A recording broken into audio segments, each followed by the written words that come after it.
레위기 25장 23절로 38절까지입니다. 같이 읽습니다. 시작. 토지를 영구히 팔지 말 것은 토지는 다 내 것임이니라. 너희는 거류민이요 동거하는 자로서 나와 함께 있느니라.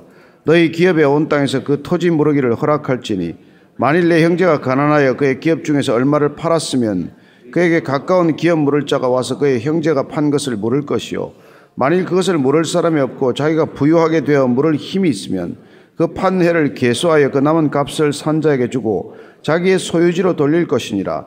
그러나 자기가 물을 힘이 없으면 그 판 것이 희년에 이르기까지 산자의 손에 있다가 희년에 이르러 돌아올지니 그것이 곧 그의 기업으로 돌아갈 것이니라. 성벽이 있는 성 내의 가옥을 팔았으면 판지 만 1년 안에는 물을 수 있나니 곧 그 기한 안에 물으려니와 1년 안에 물으지 못하면 그 성 안의 가옥은 산자의 소유로 확정되어 대대로 영구히 그에게 속하고 희년에라도 돌려보내지 아니할 것이니라. 그러나 성벽이 돌리지 아니한 촌락의 가옥은 나라의 전토와 같이 물러주기도 할 것이요 희년에 돌려보내기도 할 것이니라. 레위 족속의 성읍 곧 그들의 소유의 성읍의 가옥은 레위 사람이 언제든지 물을 수 있으나 만일 레위 사람이 물으지 아니하면 그의 소유 성읍에 판 가옥은 희년에 돌려보낼지니 이는 레위 사람의 성읍의 가옥은 이스라엘 자손 중에서 받은 그들의 기업이 됨이니라. 그러나 그들의 성읍 주위에 있는 들판은 그들의 영원한 소유지이니 팔지 못할지니라. 내 형제가 가난하게 되어 빈손으로 내 곁에 있거든 너는 그를 도와 거류민이나 동거인처럼 너와 함께 생활하게 하되 너는 그에게 이자를 받지 말고 내 하나님을 경외하여 내 형제로 너와 함께 생활하게 할 것인즉 너는 그에게 이자를 위하여 돈을 구워주지 말고 이익을 위하여 내 양식을 구워주지 말라. 나는 너희의 하나님이 되며 또 가나안 땅을 너희에게 주려고 애굽 땅에서 너희를 인도하여 낸 너희의 하나님 여호와이니라. 아멘. 우리는 왜 신앙을 갖게 되었고 또 신앙생활을 이렇게 남달리 열심히 하고자 합니까? 무슨 목적으로 신앙생활을 하고자 하는 것일까요? 하나님께서 우리에게 신앙을 부어주신 목적은 하나님의 형상의 회복을 위한 것입니다. 하나님처럼 살라는 것이죠. 비록 땅에 살지만 인간으로 살지만 인간의 모습에 한정되지 않고 하나님께서 원래 인간을 지으신 목적 그대로 살아가는 것을 원하는 것이죠. 그러나 알다시피 인간은 죄악이 관영함에 따라서 이 살아가는 모든 질서가 인간 중심의 질서, 아니 근본적으로는 나 중심의 질서를 만들고자 하는 그 속성에서 벗어나지 못하고 있는 것이죠. 어디를 가든 무엇을 하거든 자기 중심의 질서를 만들고자 하는 것. 내가 할 수만 있다면 내 가정도 내 뜻대로 하고 싶고 기업도 내 마음대로 하고 싶고 내가 모든 것을 소유하고 싶고 내가 모든 질서를 만들고 싶고 그리고 내가 거기서 누리는 것을 그렇게 원하는 것이죠. 그러나 하나님께서는 인간을 지을 때 나를 위해 살지 않도록 지었는데 너희들은 어쩌자고 너를 위해 사는 것이냐? 가진 게 내 것이냐? 내 몸과 내 시간이 내 것이냐? 내 재능이 내 것이냐? 늘 그걸 묻는 거예요. 그러나 수많은 종교들은 유혹합니다. 내가 원하는 것, 내가 소유하고자 하는 것들을 어떻게 하면 더 많이 늘릴 수 있을지를 마치 비법처럼 알려준다고 속이는 것이죠. 그렇습니다. 그래서 저는 이 교회에 우리가 다닌다는 것, 교회가 된다는 것, 크리스찬이 된다는 것, 이것은 한낱 종교인이 되는 게 아니라는 거예요. 따라서 레위기에 무슨 종교적인 무슨 그 대단한 얘기가 있습니까? 사람처럼 살라는 얘기죠. 그래서 이 안식년 제도, 희년 제도 이 모든 것들이 궁극적으로 소유가 내게 있지 않다는 것을 말하고 있을 뿐이에요. 오늘 23절 한번 읽겠습니다. 시작. 토지를 영구히 팔지 말 것은 토지는 다 내 것임이니라. 너희는 거류민이요 동거하는 자로서 나와 함께 있느니라. 하나님께서 분명하게 말씀하십니다. 땅은 너희들이 영구히 팔고 사고 하는 게 아니라는 거예요. 그거 다 내 거라고 말합니다. 아이고 욕심도 많으시네. 그거 다 가져서 뭐 하실 텐데요. 하나님이 땅을 어디다 쓰겠어요? 건물을 어디다 씁니까? 돈을 어디다 쓰겠어요? 한 가지 다 내 것이라고 말씀하시는 그 뜻은 뭡니까? 너희 것이 아니라는 거예요. 인간의 것이 아니라는 것입니다. 사람의 소유가 될 수 없다는 거예요. 땅이 사람의 소유면 죽을 때 가져가지 그래요. 누가 죽을 때 땅 가져갔다는 사람은 어디 있습니까? 죽을 때 건물 한 채라도 가져간 게 어디 있어요? 따라서 인간은 이 땅에 살아가는 존재가 하나님께서 잠시 이 땅에 머무르도록 허락한 나그네다. 이게 인간의 실존이다. 그게 너의 실상이다. 이걸 자꾸 말씀하고 있는 것이죠. 너 나그네다. 나그네란 지나가는 거예요. 지나가는 존재입니다. 여기 영원히 사는 사람이 어디 있겠어요? 이 땅에서. 따라서 너희들은 나그네다. 거류민이다. 과객이다. 잠시 있다가 없어질 존재들이다. 거류민이라는 게 이게 예를 들어서 옛날에 소작인을 말했어요. 소작인. 그래서 당신들이 무슨 땅을 가졌건 무슨 건물을 가졌건 임차인이요 소작인에 불과하다는 거예요. 어느 종교가 이런 얘기를 하겠어요. 넌 임차인이야. 넌 소작인이라고. 그러니 인간이 여러분 그 말을 기억한다면 제 것처럼 살겠습니까? 돈 좀 벌었다고 제 것처럼 쓰겠어요? 건물 하나 있다고 제 마음대로 하겠습니까? 그러지 않죠. 그래서 이 안식년제도 희년제도는 내 것 아닌 것을 다시 기억하게 하고 확인하게 하는 것이고 원래대로 나눠주는 거예요. 그러면 자, 내 것 아니니까 다 그러면 뭐 국가가 관리하지 그래요. 정부가 다 빼앗으면 어때요? 그래서 공산주의가 생기지 않았습니까? 그런데 그게 72년 만에 망한 이유는 뭐예요?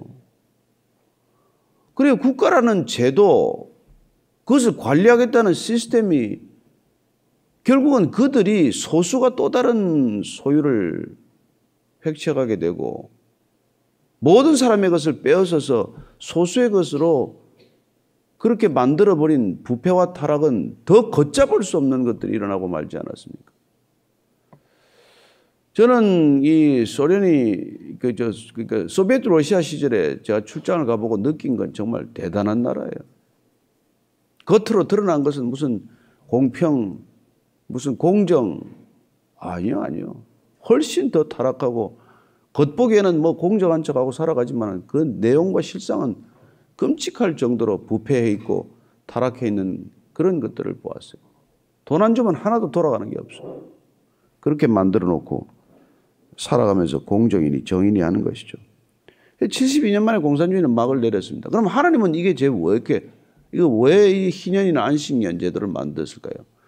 인간의 사유재산 제도를 인정합니다. 인간이 소유하고자 하는 본능적인 욕구를 무시하지는 않아요. 가나안 땅에 들어가서 어떻게 했습니까? 그것도 소유를 허락하되 제비 뽑기로 허락을 했어요. 그래서 각 지파별로 땅이 분배가 되었고 각 지파의 가구 수로, 인구 수로, 사람 수로 땅이 다 분배가 된 거예요. 거기서부터 시작한 겁니다. 원래 가나안 땅이 이스라엘 땅입니까? 아니잖아요. 애굽에서 종살이하던 주제에 광야에서 40년간 빙빙 돌리다가 이제 때가 되어서 가나안 땅에 들어가서 땅을 한번 가져볼래? 그렇게 가지는 게 손이라면 땅을 나누어 줬지만 그 땅을 나누는 건 여러분 제비 뽑았다는 걸 기억하십시오. 요수아 같은 사람은 자기가 원하는 땅을 취할 수도 있지만 안 했습니다. 갈렙 같은 사람은 자기가 원하는 좋은 땅을 요구하지 않았어요. 헤브론 산지를 요구했습니다. 그렇습니다. 능력 있는 자들이 더 어려운 땅, 더 척박한 땅을 스스로 원했다는 것이죠. 그런 나라의 기틀을 가지고 시작했지만 그러나 시간이 지나면 어떨까요? 인간의 탐욕은 금방 자기 것을 늘려가지 않습니까? 그래서 그걸 50년 만에 되돌리는 작업이 안식년, 희년 아니에요. 그래서 지금 그 얘기를 지금 24절에 하는 것이죠. 계속 읽습니다. 시작. 너희 기업에 온 땅에서 그 토지 무르기를 허락할지니 만일 내 형제가 가난하여 그의 기업 중에서 얼마를 팔았으면 그에게 가까운 기름 몰자라가 와서 그의 형제가 판 것을 물을 것이요. 만일 그것을 물을 사람이 없고 자기가 부유하게 되어 물을 힘이 있으면 그 판 해를 계수하여 그 남은 값을 산 자에게 주고 자기의 소유지로 돌릴 것이니라. 여기 보니까 그리고 이제 그러나 자기가 물을 힘이 없으면 그 판 것이 희년에 이르기까지 산 자의 손에 있다가 희년에 이르러 돌아올지니 그것이 곧 그의 기업으로 돌아갈 것이니라. 땅을 판매를 허락한 게 뭘까요? 결국 자기가 제 것이 아니지만 자기의 임차권을 매매한 거란 말이에요.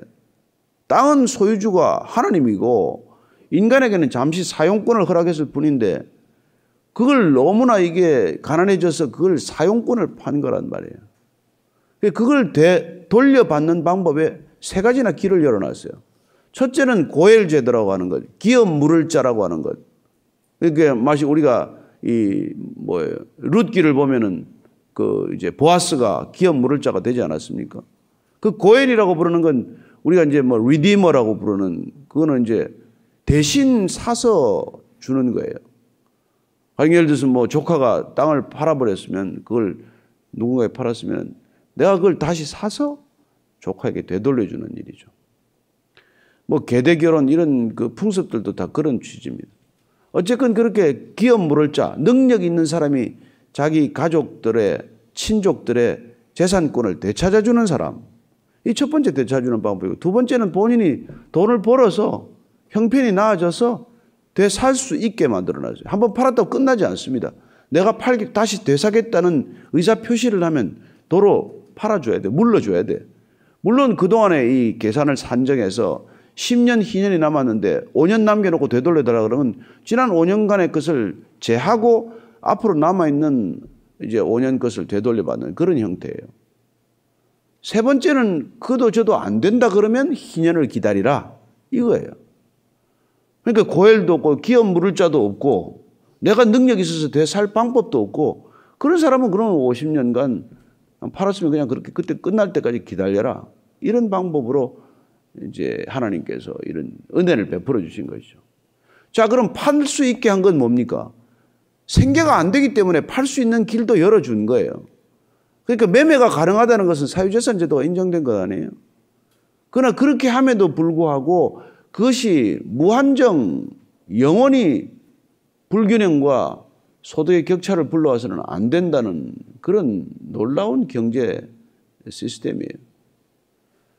따라서 사유재산 제도를 전면으로 부정하는 공산주의 시스템도 아니고 그렇다고 자본주의, 극단적인 자본주의로 치닫게 내버려 두어서 모든 것들이 빈익빈 부익부로 사회가 감당할 수 없는 갈등의 골을 깊이 가서도 안 된다는 취지 때문에 하나님께서는 정말 이런 상상할 수 없는 방법을 이렇게 내놓은 거예요.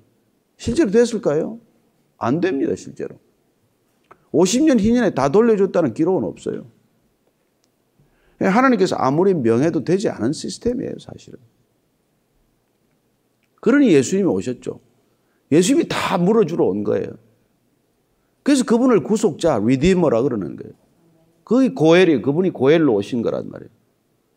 인간이 하도 그냥 그 욕심을 가지고 죄만 덕지덕지 붙어놔서 어찌할 바가 없기 때문에 하나님께서 전부를 다 내놓으셨다. 빚을 탕감하기 위해서.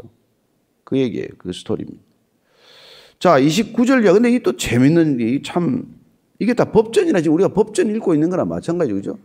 민사법인지 뭔지 모르지만 하여튼 다. 29절이 합니다. 시작.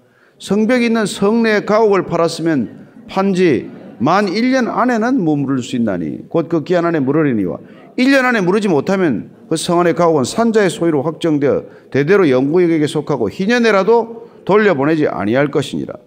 그러나 성벽이 둘리지 아니한 촌락의 가옥은 나라의 전투와 같이 물러주기도 할 것이요 희년에 돌려보내기도 할 것이니라.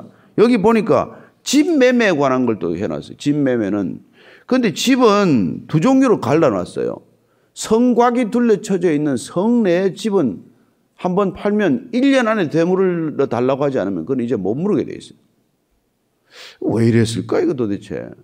그것도 성이 둘러서 성곽이 없는 밖에 땅에 붙어 있는 집들이 있을 거 아니에요. 초가집이든지 오막집이든지 그런 것들은 땅과 같은 기준으로 돌려줘야 돼 또. 그런데 이 성 안에 있는 집은 왜 이걸 팔았다가 무르기는 걸 이렇게 한정을 해놨을까? 제가 이걸 어젯밤에 잠시 생각을 하다가 이게 성내는 집을 짓는 게 자유롭지 않잖아요. 땅처럼. 그러니까 그 집은 내가 본 데는 지어놓고 그 집을 그냥 갑자기 물러달라 그러면은 또 집을 지어야 될 거 아니에요. 땅을 확보하는 게 쉽지 않을 것 아닙니까? 그러니 그걸 물러주는 제도를 만들어 놓고 나면은 그 안에 그냥 정착해서 살아가는 삶의 질서가 쉽게 무너질 수밖에 없는 그런 환경 아니겠어요? 성 밖에 땅은 도처에 땅이 있으니까 오무도막 하나 또 옆에 짓는 게 어렵지 않지만은 성 내는 그 당시에 나름대로 도시가 형성이 되어 있기 때문에 이 가옥 매매에 대한 규정을 이렇게 조금 엄격하게 해놓은 거예요. 1년 안에는 물러주마.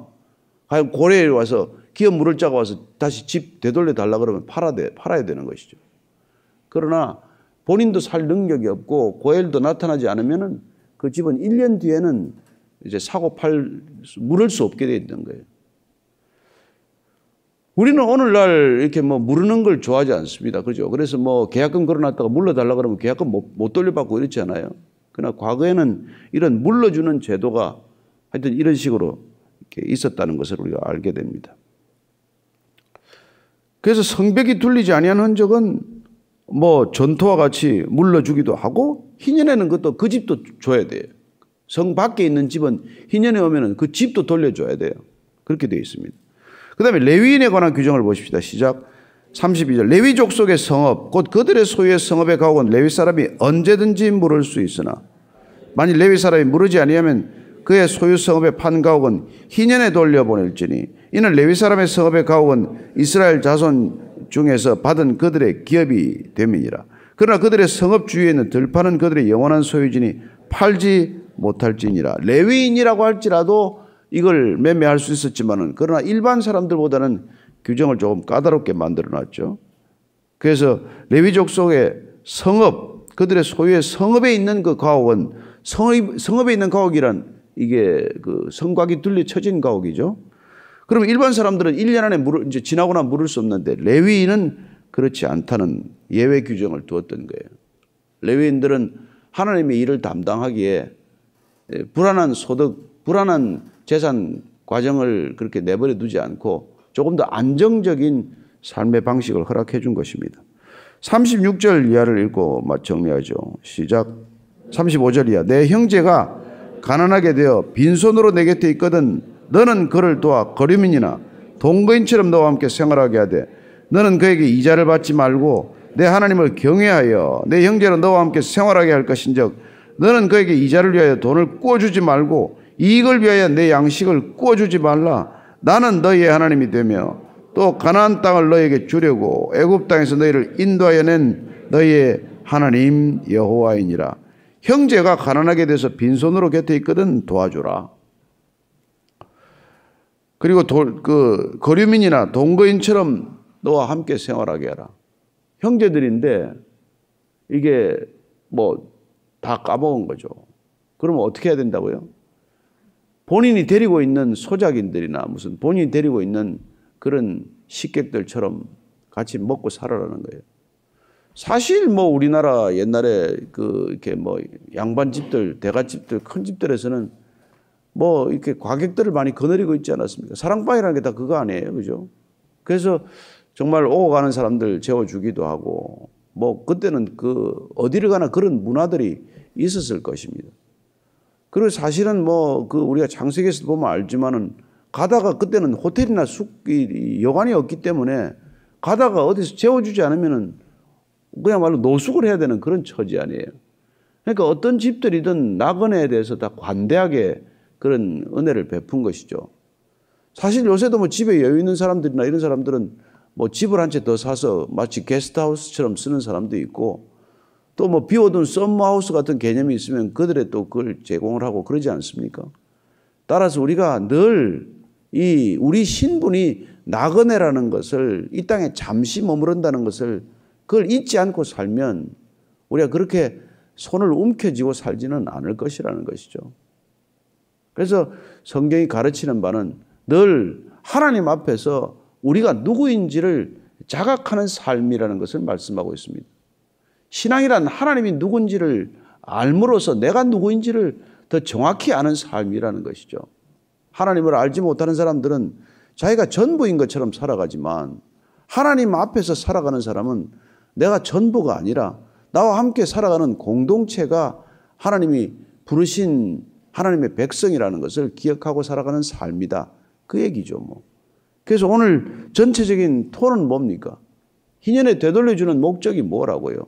공동체를 존속하기 위한 하나님의 지혜라고 하는 것입니다. 공동체가 공동체답게 존재하기 위해서는 늘 하나님께서 그런 세심한 배려를 아끼지 않았다는 것이죠. 뭐 각자가 뭐 이렇게 살다 보면은 능력의 차이가 있지 않습니까? 그러나 하나님은 기회는 균등하게 주시겠다는 거예요. 그러나 그 기회를 가지고 각자가 능력껏 살아가는 것을 부인하지 않습니다. 5달란트 주었고 2달란트 주었고 1달란트 준 사람이 있단 말이에요. 그리고 그들에게 기회를 균등하게 준 거예요. 능력은 이런 능력 저런 능력이 있지만 그걸 가지고 균등한 기회를 사용하라고 말씀하셨고 그 기회를 사용하지 못한 사람에게는 그 기회마저 빼앗기게 된다는 것도 말씀해 주지 않습니까?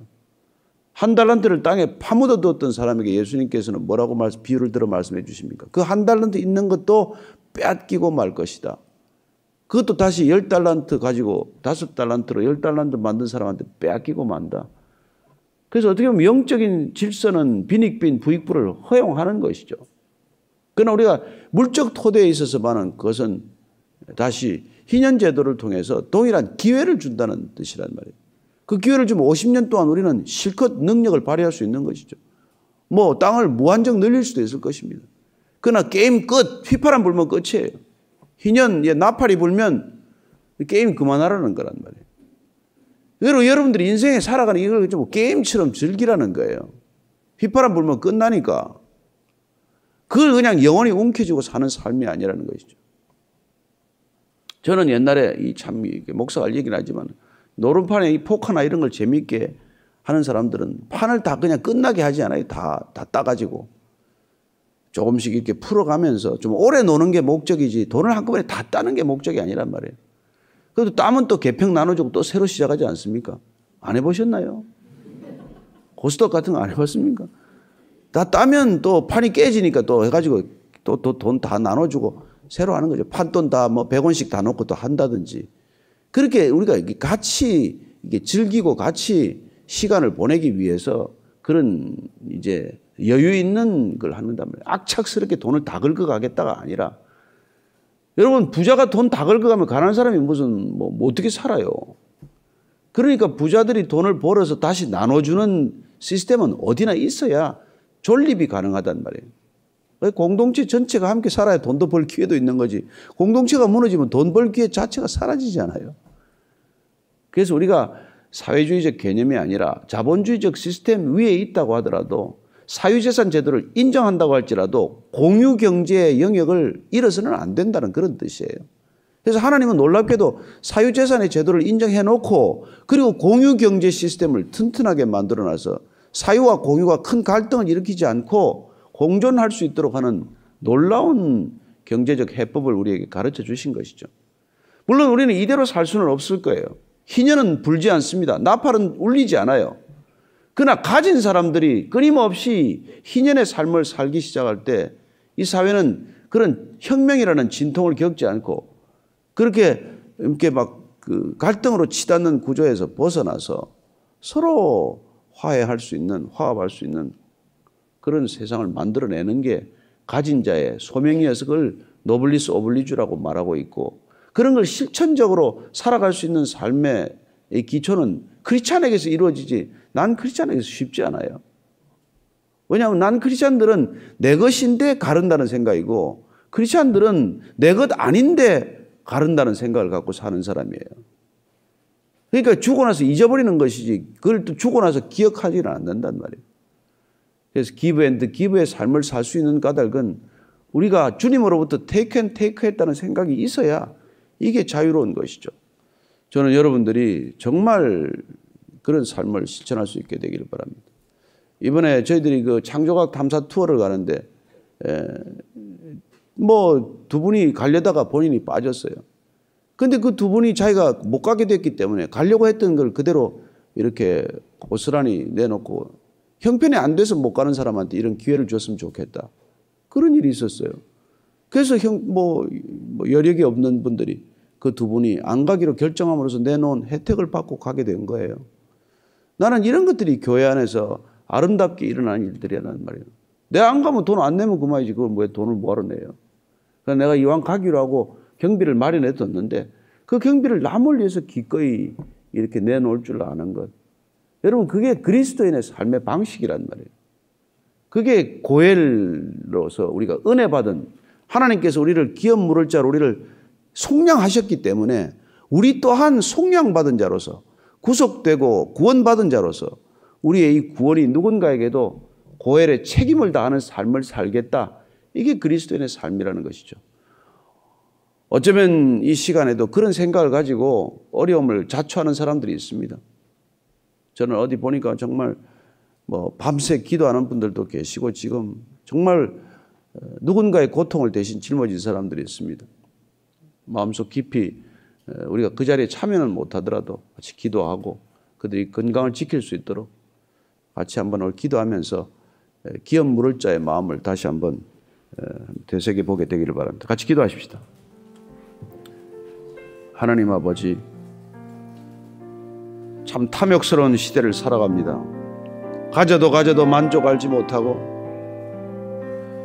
내가 가진 건 내가 누리는데 누가 무슨 상관이냐고 말하고 살아가는 세상이지만 하나님, 조금만 더 나눌 수 있다면, 조금 더 함께 할 수 있다면 이 땅이 이렇지는 않을 것입니다. 하나님 아버지, 저희들에게 믿음을 부어주셨는데 믿음에 걸맞는 삶을 살지 못하고 있습니다. 하나님, 불쌍히 여겨주십시오. 하나님, 너는 내 것이라고 말씀하셨고 모든 땅도 내 것이라고 말씀하셨고 모든 건물도 내 것이라고 말씀하셨사오니 하나님 아버지, 내 것 아닌 것 가지고 내 것처럼 살지 않게 하여 주시고 하나님께서 우리에게 부어주시는 크고 넘치는 은혜를 반드시 누군가에게 흘려보내는 삶을 살게 하여 주옵소서. 교회가 그런 통로가 되게 하시고 교회가 그런 믿음의 훈련의 장소가 되게 하시고 그렇게 함께 살아가는 귀한 공동체가 이 교회 밖으로 확장되고 퍼져나갈 수 있도록 주님께서 은혜를 베풀어 주옵소서. 하나님 아버지, 저희들의 삶 가운데 찾아오셔서 기업 물을 자 되셨사오니 저희들이 은혜 받은 자로서 누군가의 기업 물을 자로 살게 하시되 어렵고 힘든 자들에게 우리가 누릴 수 있는 것, 당연히 누려 마땅한 것들도 스스로 권리를 포기할 줄 아는 성숙한 믿음의 사람 되게 하여 주옵소서. 거룩한 의무, 신성한 의무, 노블리스 오블리주를 우리의 삶 가운데 실천할 수 있는 믿음의 사람들 다 되게 하여 주옵소서.